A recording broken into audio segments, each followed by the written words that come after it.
Hello, my dear friends and students. Good morning. ఈ రోజు spoken English లో భాగంగా మనం passive voice, active voice, imperative sentences నేర్చుకుందామండి.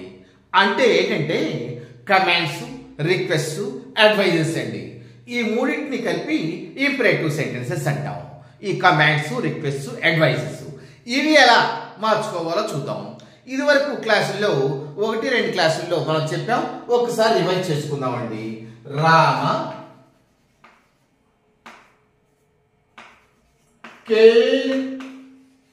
Ravana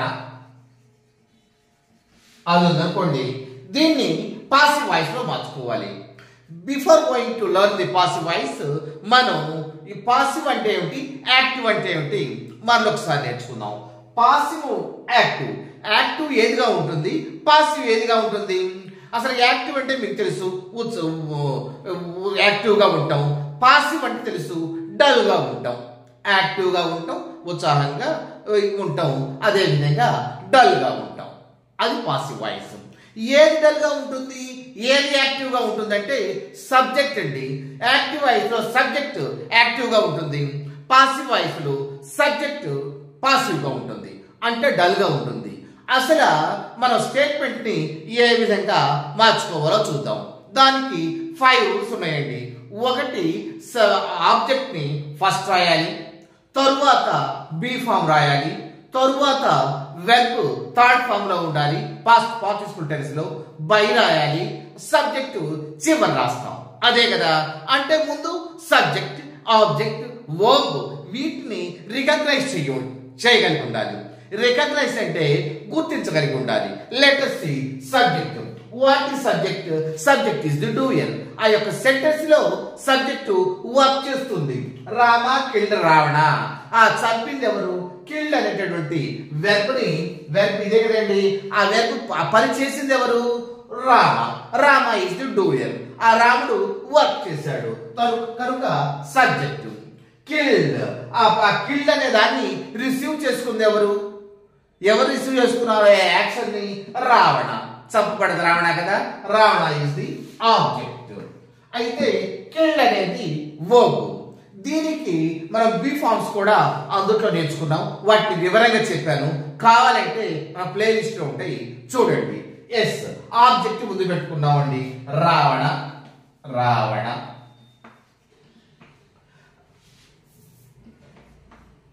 Ravana Ravana yes Ravana yes. ఇప్పుడు బి ఫామ్ రాసుకోవాలి. బి ఫామ్ ఏమిటి? Am, is, are, was, were, being, being, being, ఈమో, ఇవన్నీ కూడా బి ఫామ్స్ అండి. ఇక వెర్బ్ ఏ టెన్స్ లో చూద్దాం. పాస్ట్ టెన్స్ లో ఉంది కాబట్టి పాస్ట్ టెన్స్ బి ఫామ్స్ ఏమిటి? వజ్, వరు. వజ్ పెట్టుకోవాలా, వరు పెట్టుకోవాలా? రావణ అనే సింగులర్ కాబట్టి వజ్ రాసుకోవాలి. రావణ వజ్. వెర్బ్ 3 రూపంలో రాసుకోవాలి. కిల్, కిల్డ్, కిల్డ్ ఇదేనండి. Ravana was killed. By form రాసుకోవాలి. By. Yes, Ravana was killed by Rama. Rama. ఆ విధంగా 5 రూల్స్ ఉంటాయి. ఆబ్జెక్ట్ ఫస్ట్ రాసుకోవాలి, ఒకటి బి ఫామ్ రాసుకోవాలి, వెర్బ్ పాస్ట్ పార్టిసిపుల్ రాసుకోవాలి, బై ప్రిపోజిషన్ రాసుకోవాలి, తర్వాత సబ్జెక్ట్ రాసుకుంటాం. ఎస్, ఈ విధంగా మనం స్టేట్మెంట్స్ అంటే డిక్లరేటివ్ సెంటెన్సెస్ ని మనం ఆ విధంగా మనం మార్చుకుంటామండి. అయితే మీకు ఆల్రెడీ చెప్పాను సెంటెన్సెస్ 4 కైండ్స్ అని కదా. స్టేట్మెంట్స్, దాన్ని డిక్లరేటివ్ సెంటెన్సెస్ అంటాము. అదేవిధంగా డిక్లరేటివ్ సెంటెన్సెస్, అసర్టివ్ సెంటెన్సెస్ కూడా అంటాం. అవన్నీ కూడా స్టేట్మెంట్స్ అండి. చివరి ఫుల్ స్టాప్ వస్తుంది, ఆ సెంటెన్స్ కంప్లీట్ అయిపోతుంది. సబ్జెక్టు, ఆబ్జెక్టు, వర్బ్ 3 ఉంటాయి. నెక్స్ట్ ఇంకోటి ఏంటంటే ఇంట్రోగేటివ్ సెంటెన్సెస్. అంటే అన్ని క్వశ్చన్స్ అండి. అటు హెల్పింగ్ వర్డ్స్ తో స్టార్ట్ అయినాయి కానివ్వండి, లేకపోతే WH వర్డ్స్ తో, క్వశ్చన్ వర్డ్స్ తో స్టార్ట్ అయినాయి కానివ్వండి, అన్ని క్వశ్చన్స్ ని మనం ఇంట్రోగేటివ్ సెంటెన్స్ అంటాం. నెక్స్ట్ ఎక్స్క్లమేటరీ సెంటెన్స్ అంటే, ఎక్స్క్లమేటరీ అంటే మనకు తెలుసు కదండి, చివర ఈ విధమైన మార్పు ఉంటుంది, ఎక్స్క్లమేటరీ మార్పు. ఇంకా ఇది ఎటువంటి సెంటెన్స్ తెలుపుతుంది? ఎస్టానిష్మెంట్, ఆశ్చర్యం పరిచేటట్టు. What a big building it is, ఎంత big building, what a big nose it is, ఎంత బిగ్ నోస్ అనేటటువంటి తెలిపేవి ఎక్స్క్లమేటరీ. నెక్స్ట్ ఫోర్త్ వన్ ఏంటంటే ఇంపెరేటివ్ సెంటెన్స్ అండి. ఆ ఫోర్త్ వన్ ఇంపెరేటివ్ సెంటెన్సెస్. వాటిని మనం ఏ విధంగా మనం నేర్చుకుంటాము లెట్ us see. ఇంపెరేటివ్ సెంటెన్సెస్ అంటే 3 kinds అండి. ఒకటి కమాండ్స్, 2 రిక్వెస్ట్, అడ్వైస్. ఈ 3 రకాల సెంటెన్సెస్ ని ఇంపెరేటివ్ సెంటెన్స్ అనుకున్నాము. ఎస్, సబ్జెక్ట్ లోకి వెళ్లే ముందు ఒక రిక్వెస్ట్ అండి. నేను 3-4 దశాబ్దాలుగా మరో ప్రిన్సిపల్ గా చేసేసి ఇప్పుడు మీకు ఆన్లైన్ సిస్టమ్ వచ్చింది కాబట్టి నాకున్నదంతా కూడా మీకు చెప్దామని ముందుకు వచ్చాను. మరి నన్ను ఎంకరేజ్ చేయడానికి మీరు లైక్ చేయాలి, అదే విధంగా సబ్స్క్రైబ్ చేసుకోండి, షేర్ చేయండి. చాలా మంది చూస్తున్నారు కానీ లైక్ చేయట్లా. Please like it. Yes, let us go to the subject. Yes, first commands నేర్చుకుందామండి. Bring a glass of water, అదండి కమాండ్. అంతే కదా, కమాండ్స్ అండి. డోంట్ టాక్, కూర్చో, శ్రామ్, గో అవే, అవతలకి వెళ్ళు, bring a glass of water, glass నీళ్ళు తీసురా. ఇవన్నీ కూడా కమాండ్స్. ఈ కమాండ్స్ మనకంటే పెద్దాడు కానివ్వండి, టీచర్స్ కానివ్వండి, వీళ్ళు కమాండ్ గా చేస్తారు. అంతే కదా, నోరు మూసుకొని కూర్చోండి, టీచరే కదా అనేది, డోంట్ టాక్ అనేది. ఎస్, ఇటువంటి వాటిని మన కమాండ్స్ అంటాం. అంటే బాస్ అటువంటి తన సబార్డినేట్ టీచర్ చెప్పేటటువంటి మాటలన్నీ కూడా జనరల్ గా కమాండ్స్ వస్తాయి. ఇసిటెంట్ ఆ కమాండ్స్ ఎట్లా మారుస్తాం? ఈ కమాండ్స్ లో ఏది లోపించిందండి? Bring a glass of water. ఎవరంటే నువ్వే. You bring a glass of water అని you is implied, subject is అందులో కలిసి ఉందండి. అంతేగాని నోరు మూయి అంటే నేనా నువ్వా సార్ అనకూడదు. అంతే కదా, ఆ ఏయో సినిమాలో హాస్యానికి అంటారు, గొళ్ళెం పెట్టంటే నేను పెడతారా మీరు పెడతారా అనకూడదు. మనమే పెట్టమని నువ్వు గొళ్ళెం పెట్టు అని. అర్థమైందా? కూర్చో అంటే మీరా నేనా అనకూడదు.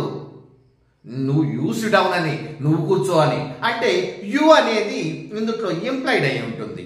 అంటే ప్రత్యేకంగా చెప్పం, మనం అనుకోవటం మాత్రమే. కమాండ్స్ లో అట్లానే ఉంటాయి.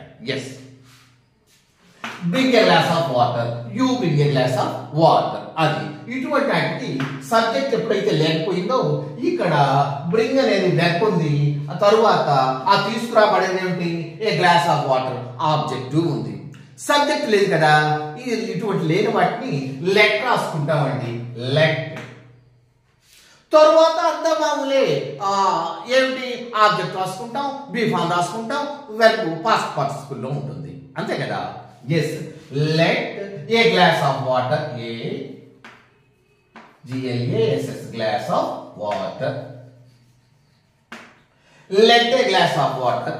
తరువాత బీ ఫామ్ ఏముంటుందండి? బీనే ఉంటుందండి. Let a glass of water be. Verb మూడో రూపం అండి.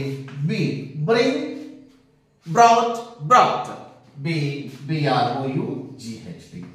Yes, let a glass of water be brought. ఆ విధంగా మనం చేంజ్ చేసుకోవాలి. ప్యాటర్న్ ఏంటంటే తెలుసు కదండి, లెట్ రాసుకోవాలి, లెట్ ప్లస్ ఆబ్జెక్ట్ రాసుకోవాలి, ప్లస్ తర్వాత బీ ఫామ్ బి రాసుకోవాలి, తర్వాత వెర్బ్ 3 అంటే past participle tense of the verb రాసుకోవాలి. It is the pattern. Understand? yes, let a glass of water be brought. Yes, another example, let us take, open the door. Open the door. ఇక్కడ కూడా అండి ఈ door open చేయమన్నాడు. Master వచ్చారు. Master వచ్చిన తర్వాత మనమే ఫస్ట్ వెళ్ళాము. Open the door. అరే అనపోయినా కూడా మనం దగ్గరగా ఉంటామని ఓపెన్ ద డోర్ అంటాం. మీరా నేనా సార్ అనొచ్చా? అనకూడదు. నువ్వు ఓపెన్ చెయ్యి, డోర్ ఓపెన్ చెయ్యి. నువ్వు అనేది యు అనేది ఇంప్లైడ్ అయి ఉంది. Is it? ఎస్, అట్లా సబ్జెక్టు క్లియర్ గా చెప్పకుండా ఇంప్లైడ్ అయినటువంటి ఇంప్లైడ్ అయినటువంటి వాటిని మనం కమాండ్స్ అంటాం. ఇక్కడ కూడా open the door, you open the door. అంతే కదా. అంటే ఇక్కడ సబ్జెక్ట్ లేనప్పుడు ఇది కమాండ్. అప్పుడు మనం లెట్ రాసుకోవాలి. లెట్. ఎస్, ఆబ్జెక్ట్ రాసేసుకోవాలండి. ఓపెన్, ఏది ఓపెన్ చేయబడాలి? The door. ఆ ఓపెన్ చేయబడే ఆ రిసీవ్ చేసుకునే యాక్షన్ ని రిసీవ్ చేసుకునేది ఏమిటి? ద డోరే కదా. Let the door be form be, let the door be open. Third form open open open. Let the door be open. Are you able to understand? yes, thank you. Next shut up. ఇదే కదా first తమ్ముదాయి మీద ఉంది. Shut up. Shut up అంటే నోర్మోయ్ అంటే మీరెవరా నా నోరా sir అడగొచ్చా? తక్కువ అడగకూడదు కదా. నువ్వు ఈ నోరు ముయ్యాలి. ఆయన అంత కూడా ఆయన పెద్ద ఆయన, లేకపోతే మన బాసు నోరు ముయ్యమంది నోర్మోయ్ అనగానే నీ నోరు ముయ్యనే కానీ నీ నోరా నా నోరా అని మనం అనకూడదు. షటప్ ఇటువంటిది. ఇది కూడా కమాండే కదా. Yes, shut up. లెట్ రాసుకుంటాం. తర్వాత లెట్ ద మౌత్ అని రాసుకోవచ్చు. మరి లేదు కదండి, షటప్ యువర్ మౌత్ లేదండి, let your mouth B shut అని రాసుకోవడానికి యువర్ మౌత్ అని లేదు కదా. లెట్ షటప్ అంటే ఆయన డోర్ ముయ్యమన్నాడు, ఇంకేమన్నా టికెట్కి ముయ్యమన్నాడో షట్ అన్నాడు, ఏమిటో తెలియదు కదా. అందుకని ఇటు పెట్టుకుందామని లెట్ ఇట్ బి షట్. ఏమి లేనప్పుడు ఇటు రాసేసుకుందామండి let it be shut up. Yes, ఇటువంటిది ఇంకోటి చెప్తాను చూడండి. ఎస్,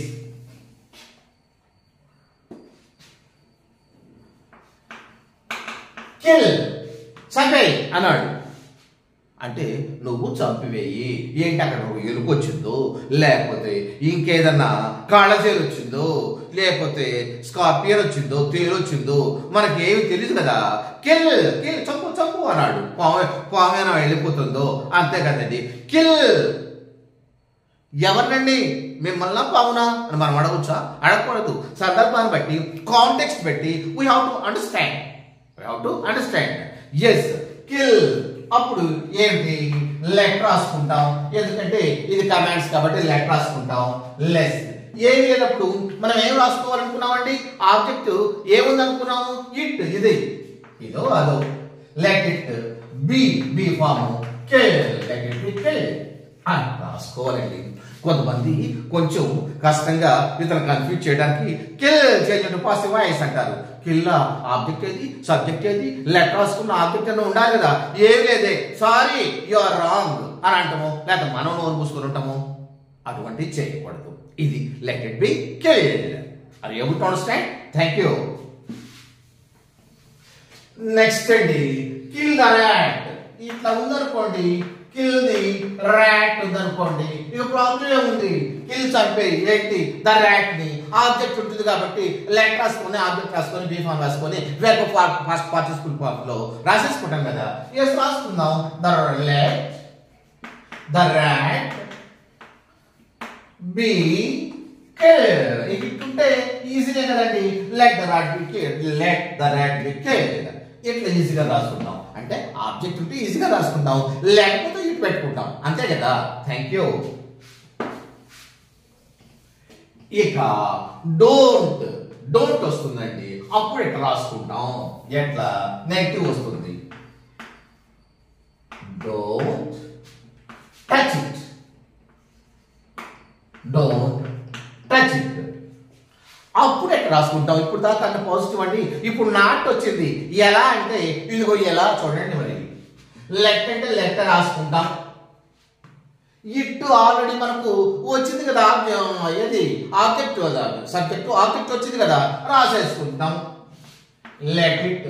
డోంట్ వచ్చింది కాబట్టి మనం నెగిటివ్ వచ్చింది కాబట్టి నాట్ రాసుకుందాం అండి. Let it not. తర్వాత ఏం రాస్తాం? బీ ఫామ్ రాయాలి కదా. బి. మూడో రూపం వెర్బ్ థర్డ్ ఫామ్ రాయాలి కదా. Verb 3 touched. TOUCHED. Let it not be touched. ఇప్పుడు కొత్తగా మనం ఏం చేసాం? ఏం చేయాల? ఈ యొక్క ఆబ్జెక్ట్ తరువాత ఆ డోంట్ అని నెగిటివ్ ఉంది కాబట్టి ఇక్కడ నాట్ పెట్టాం. అదొక్కటేనండి మనం చేంజ్ చేసింది. అంతకంటే మనం పొడిచింది ఏం లేదు ఇక్కడ.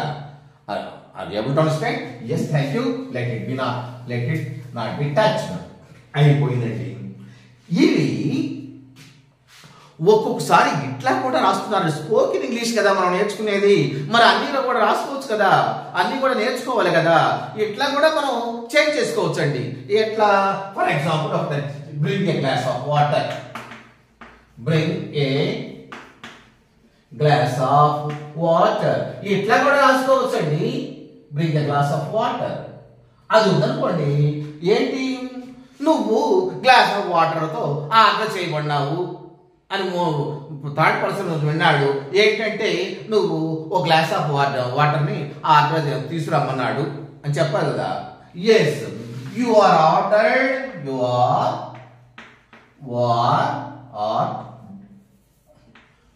ఆర్డర్డ్ టు రాసేసి ఇక ప్లస్ V1 పెట్టమే. నెక్స్ట్ ఆబ్జెక్ట్ రాయటమేనండి, అది అట్లా కూడా రాసుకోవచ్చు. కానీ మీరు అకాడమిక్ వీటిలో రాసేటప్పుడు, ఎగ్జామినేషన్ రాసేటప్పుడు ఆ విధంగా రాయండి. కానీ ఈ విధంగా కూడా రాయొచ్చు అని మాత్రమే నేను చెప్తున్నాను. ఒకవేళ మీరు మల్టిపుల్ చాయిస్లో ఇట్లా ఉండి అట్లా చేంజ్ చేసింది లేదనుకోండి, వేరువేరుగా ఉండి you are ordered to bring a glass of water అనుకోండి, మన మల్టిపుల్ చాయిస్లో మనం పెట్టమా? ఇటు కాదు, అది లెట్టే రావాలంటే లెటర్ లేకపోతే ఆ లెటర్ అయిపోయింది, ఇక్కడకు ఆర్డర్ వచ్చేసింది. మనం ఏం చేస్తాం, ఇదే రాసుకోవాలి. మల్టిపుల్ చాయిస్లు ఎట్లా వస్తే కూడా మనం తెలుసుంటారు కదా, అందుకని నేను చెప్తున్నాను.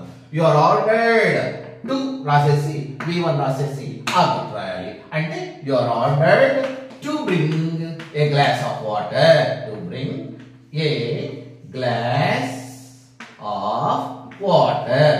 You are ordered to bring a glass of water అది మనం రాసుకోవాలి. అంటే ఎవరైనా రాయినా ఎస్ రాస్తాను. You are ordered to bring a glass of water. ఇట్లా కూడా మనం రాసుకోవచ్చండి, తప్పేం లేదు. కానీ అదో ప్యాటర్న్ ఉందిగా, మనకు ఫస్ట్ ప్యాటర్న్ ఉంది కదా. ఈ అకాడమిక్ అట్లా ఇట్లానే రాసేసేయండి. ఒకవేళ మల్టిపుల్ చాయిస్లో అట్లా లేకుండా ఎట్లా ఉంటే దీన్నే పెట్టుకోవాలి, అసలు లేదే అని మనం కన్ఫ్యూజ్ పడద్దు. Are able to understand? Thank you.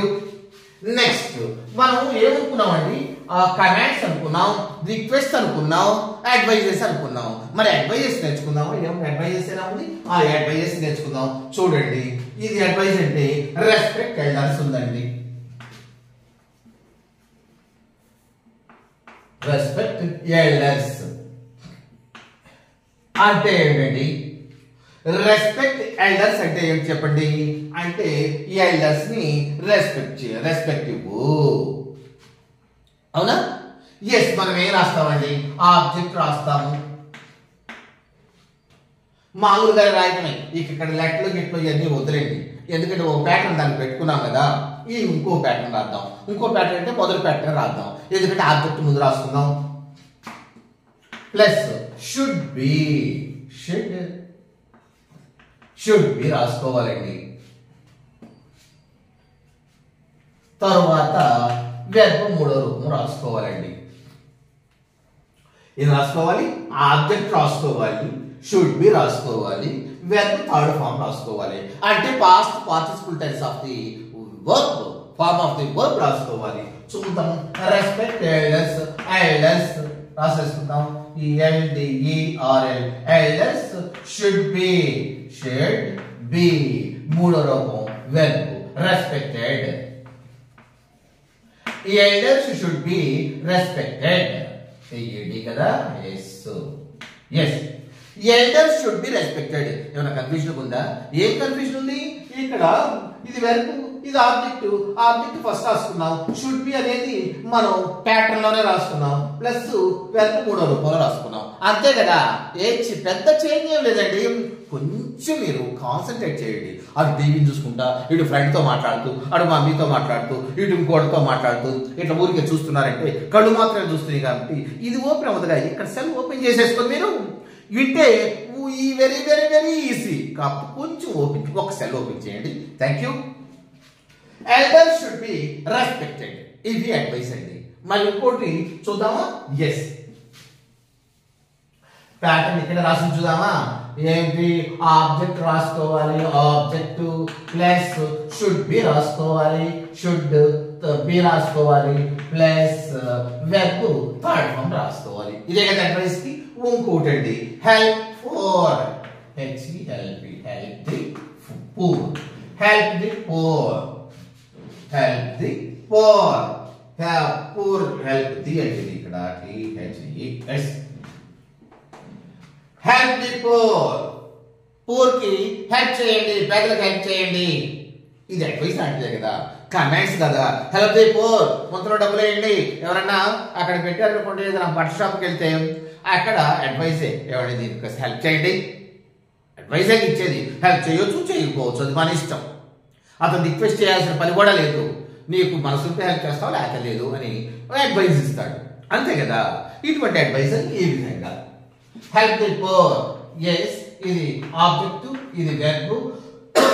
ఇక్కడ కూడా అంతేనండి, కమాండ్స్ కాబట్టి హెల్ప్ ది పూర్, నువ్వు పేదలకు సహాయం చెయ్యి. ఈ ఎదలుగానే ఉంటావు, నువ్వెందుకు సహాయం చేయండి అని అంటాడు, కానీ నువ్వు సహాయం చెయ్యి. ఎవరైనా అడిగేవాళ్ళు ఉంటారు అనుకోండి, అడ్వైజ్ చేశారనుకోండి, అటు వెళ్ళండి అంటే నువ్వు అటు వెళ్ళండి, నువ్వెందుకు అసలు ఎక్స్ట్రాగా ఇది ఈ షర్ట్ నాది కదా అన్నట్టు. ఎస్ అయ్యొద్దు మనకు. Help the poor, the poor, the poor, the poor. తర్వాత ఏం రాసుకోవాలండి? Should be help. H-E-L-P-E-D, the poor should be helped అని రాసుకోవాలండి. పూర్ పీపుల్ కి తప్పకుండా మనం హెల్ప్ చేయాలి. ఎస్, ఇంకోటి చూద్దాం ఉందా? ఎస్, ఇంకోటి ఉందండి, లవ్ ద చిల్డ్రన్.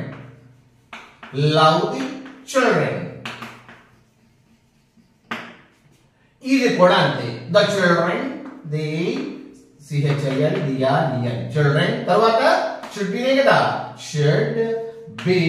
తర్వాత మూడో రూపమే కదా, loved. The children should be loved. అది able to understand? Yes, thank you. Next మరొకటి చూసుకుందామండి. అది ఇంకోటి ఏంటంటే ఇక రిక్వెస్ట్ అండి. రిక్వెస్ట్ ఎప్పుడు కూడా మనకి ఎట్లా ఉంటుంది? ప్లీజ్ తోనే కాదు వచ్చేది. ప్లీజ్ లేకుండా రూపాయో అని ఎవరైనా చేయబెట్టాడు అనుకో, ఓ 10 రూపాయలు అని అడుగుకో, అది ఊరుకుంటామా మనం? ఇచ్చేది అడుక్కునేది ఏదో దయచేసి అవతల జరగండి, బస్సులో సీటు అవతల జరగవు అంటావా? దయచేసి అవతల జరగండి. పక్క జరగవు అంటావా? దయచేసి పక్కన జరగండి, అంతే కదా. ఇటువంటివన్నీ కూడా రిక్వెస్ట్. అంతకుముందు మాట్లాడింది కమాండ్ అండి. కమాండ్ చేయవలసిన తర్వాత చేయాలి, కానీ అవసరం చోట చేస్తే మనకు చాలా ఇబ్బందులు కలుగుతాయి. Yes, please sing a song. Please sing a song. ఇందాక కూడా అడ్వైస్ కూడా యువర్ అడ్వైజ్ రాసుకోవచ్చండి. ఫైనల్ ఒకసారి చెప్తాను. Please sing a song. Please Singh అనేది వెర్బ్ అండి, ఏ సాంగ్ అనేది ఆబ్జెక్ట్ అండి. అప్పుడు మనం ఏ రాసుకుంటాము? మామూలుగా రాసుకోవచ్చు, కానీ అది అడ్వైజా, ఇది కమాండా, ఇది రిక్వెస్టా, అది తేడా ఉండాలి కదా. తేడా తెలియకుండా ఆడమొక్క తేడా తెలియకుండా ఏదో చేస్తే ఎట్లా? అబ్బో, ఎస్, ఏదో చూసుకోవాలి కదా. యు ఆర్ రిక్వెస్టెడ్,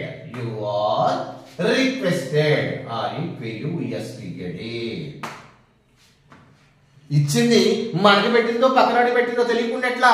ఇది రిక్వెస్టా అడ్వైజా తెలియకుండా ఎట్లా తెలుసుకుందామండి. యు ఆర్ రిక్వెస్టెడ్ అని రాయాలండి. యు ఆర్ రిక్వెస్టెడ్ తరువాత టు రాయాలండి. You are requested to sing a song. Sing a song. ఏం రాసుకున్నాము? యు ఆర్ రిక్వెస్టెడ్ టు రాసుకున్నాము. తర్వాత వెర్బ్ 1 రాసుకున్నాం. ఇప్పుడు దాకా ఒక అలవాటు పడి ఉంటాం, వెర్బ్ 3 రూపంలో రాసుకోవాలి. పాసివ్ వాయిస్, యాక్టివ్ వాయిస్ అంటే వెర్బ్ 3 రూపంలో రాసుకోవాలి. అది అక్కర్లా, ఇది 1 రూపంలోనే. అక్కడ అడ్వైస్ లో కానీ ఇక్కడ దీంట్లో కానీ ఒక దాంట్లోనే. ఈ అడ్వైస్ లో should be respected, should be ఉంది కదా, అక్కడ 3 రూపంలో రాసుకున్నాం. కానీ ఇక్కడ మాత్రం 1 రూపంలో రాసుకోవాలి. అంటే వెర్బ్ 1 రాసుకోవాలి, అంటే ప్రెసెంట్ టెన్స్ లో ఉండాలి కదా. Yes, you are requested to sing a song.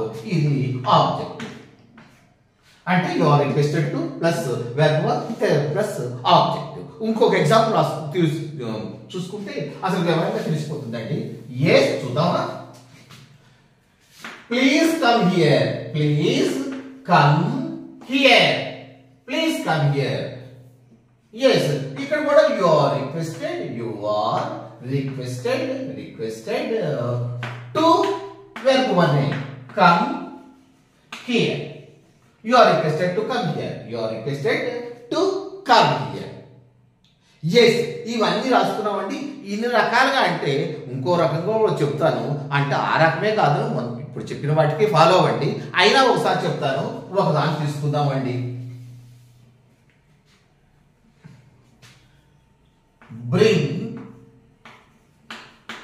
Bring a glass of water ఉందనుకోండి, ఇది మనం ఏమిటి కమాండ్ కాబట్టి let a glass of water be brought. BROUGHT. Let a glass of water be brought అని రాసుకుందాం. ఇట్లా కూడా రాసుకోవచ్చు అండి, ఇది ఆర్డర్ కాబట్టి యు ఆర్ ఆర్డర్డ్. ఇట్లా కూడా రాసుకోవచ్చు, యు ఆర్ ఆర్డర్డ్ టు రాసేసి టు వెర్బ్ అనే రాసుకోవాలి. Bring you are ordered to bring a glass of water you are ordered to bring a glass of water. మరి ఎట్లా రాసుకోవాలా, ఎట్లా రాసుకోవాలా? ఇట్లానే రాసుకోండి, ఇట్లా రాసుకోండి. ఒకవేళ మల్టిపుల్ చాయిస్ లో ఒకవేళ ఇది లేకుండా ఇది వచ్చింది అనుకోండి, ఇది మీరు పెట్టుకోవాల్సినటువంటి అవసరం ఉంది. స్పోకెన్ ఇంగ్లీష్ లో ఇట్లా మాట్లాడుకోవచ్చు, ఇట్లా మాట్లాడుకోవచ్చు. నాకు రూల్స్ రాలేదని మాట్లాడుకుని ఉంటామా? మాట్లాడాల్సిందే. రాంగ్ రైట్ మాట్లాడాల్సిందే. రాంగ్ అయితే వెంటనే మనకు తెలిసిపోతుంది, నెక్స్ట్ మాట్లాడతాం. ఇస్ ఇట్ నెక్స్ట్ ఇదే bring a glass of water అనకుండా అడ్వైజ్ అనుకుందామండి. రేపు వాడికి ఒక గ్లాస్ ఆఫ్ వాటర్ ఇవ్వరా అదాం అనుకోండి, అప్పుడు మనం ఎట్లా రాస్తాం? You're advised. మనం మామూలుగా ఏమో రాసుకున్నాం, a glass of water should be brought అని రాసుకున్నాం కదా. అట్లా రాసుకోకుండా ఇట్లా కూడా రాసుకోవచ్చు. You are advised, ADVISED. You are advised to bring a glass of water. కానీ మనం ఇదివరకు ఏం రాసుకున్నాం? ఇదే అడ్వైస్ అంటే లెట్ రాసుకున్నాం. Let a glass of water should be రాసేసుకున్నాం. బి షుడ్ బి బ్రాట్ అని రాసుకున్నాం. వెర్బ్ మూడో రూపం రాసుకున్నాం. కానీ ఇది మల్టిపుల్ చాయిస్ లో అట్లా లేకుండా ఎట్లా ఉందనుకోండి, మనం ఇది రాసుకోవాలి కదా, తెలిసి ఉండాలి కదా. ఎస్, కానీ please bring a glass of water ఉందండి. ఇదేది please bring a glass of water అంటే దయచేసి గ్లాస్ ఆఫ్ వాటర్ ఇవ్వండి అండి. ఇది రిక్వెస్ట్ కదా. You are requested to bring a glass of water. Understand? ఇదండి ఈ యొక్క passive voice, active voice, imperative sentences లో మనం మార్చి రాసుకునేటప్పుడు ఈ విధంగా ఈ పాసివ్ వాయిస్ రాసుకునేటప్పుడు ఇవ్వండి. మరి మీరు అర్థమైందా? అర్థం కాకపోతే ఉందండి, ఒకసారి మళ్ళీ ఒకసారి పాస్ చేయండి, మధ్య మధ్యలో రాసేసుకోండి. ఏది ఏమైనా సరే మీకు రావాలంటే మనం కొంచెం వేరు డిఫరెంట్ వెర్బ్స్ ని మార్చి కొంచెం ఎక్సర్సైజ్ చేయాల్సిందేనండి. ఏమి లేకుండా ఊరికి సినిమా చూస్తారంటే చూస్తే రావండి. మనం వర్క్ చేయాలండి. ఏమీ లేకపోతే రాదు. తప్పకుండా వర్క్ చేసేసి చూడండి. ఒక్కసారి మీరు చూసేసి పడుకోబోయేటప్పుడు ఏం చూశాను, ఏమి నేర్చుకున్నాను ఒక్కసారి రీల్ చేసుకోండి. ఒకసారి థింక్ చేసుకోండి. ఒకసారి మరణ చేసుకోండి. మీకు తప్పకుండా గుర్తుండిపోతాయి. Thank you. లైక్ చేస్తారు కదా, వెరీ గుడ్.